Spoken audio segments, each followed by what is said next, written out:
Here's my, what we're calling kind of the base, and I got it to about 4 inches. I used 2 whole magazines, small magazines, and I think it's maybe, I don't know, 75 to 100 pieces.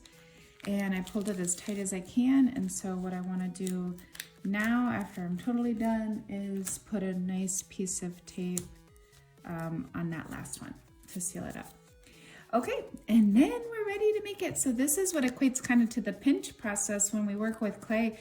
There's the pinch pop process. You start with a ball of clay, you stick your thumb in the center, and you start to pinch out. So I kind of think this feels a lot like that because we're going to start to make our little form. So can you do this too far? Yeah, if you poke it through, you're done. You guys start all over, so don't do that. But what you want to do is think about making some kind of a base for your bowl or your vase, and then you're pinching and pulling the clay, oh, not the clay, the paper up the walls. And can you pull too far? Of course you can, but you're thinking about how wide this is. And so you would just want to make sure that you don't supersede that. And because I used quite a bit of newspaper, I'm getting a pretty tall, cool little pot here.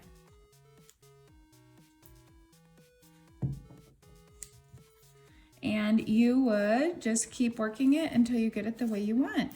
You could create a pattern. Maybe you have some that are bigger and then closer together.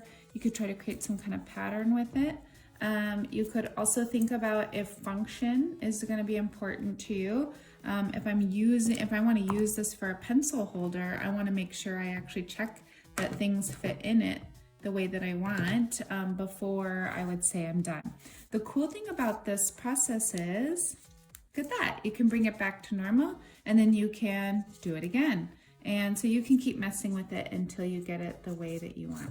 If you want a bowl, you're going to keep it kind of lower and wider. So you'd have to have more down here in the base. If you want a vase, your base is narrower, and then you just pull the paper up.